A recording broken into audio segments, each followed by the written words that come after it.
इजमा था, उम्मत का इजमा, उम्मत मुस्लिमा तमाम ग्रोह इस पर इकट्ठे थे। और उसमें हम फिर सहाबा से बात चलती है, रसूलुल्लाह सल्लल्लाहु अलैहि वसल्लम का ज़माना, सहाबा, खुलफाए राशिदीन, सहाबा का, कि क्या वो सब इस पर इकट्ठे थे कि यार जिसने एक साथ ही यकमुश्त तलाक़ तलाक़ तलाक़ बोल दी, उसकी हम बात नहीं कर रहे जो गैर मदखुला है, उसकी बात नहीं कर रहे जिस पे लिआन हो रहा है, ज़िना की वो हद लग रही है या शक है, वो वाला मामला नहीं। रेगुलर जो शादी है, प्रॉपर मैरिज है, मियाँ बीवी हैं, उनका शायद बच्चा भी कोई हो या बच्चा होने वाला भी हो, या इस किस्म के जो शादीशुदा प्रॉपर कपल है, नॉर्मल कपल, वो ऐसे 3 बार अगर बक बैठे कोई, तो क्या उसका घर टूट जाएगा, पक्की तलाक हो जाएगी उसको। यानी कि फिर उसके पास या तो हराम काम है हलाले वाला, या फिर बस सब्र शुक्र करे, ख़त्म होगी बात, कोई और रास्ता ना बचा।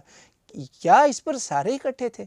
तो हमने देखा कि उम्मत के अंदर तो इस पर एक से ज़्यादा राय शुरू से पाई जाती हैं। मकसद ये था सारी बात का कि इस पर एक से ज़्यादा राय शुरू से पाई जाती थी।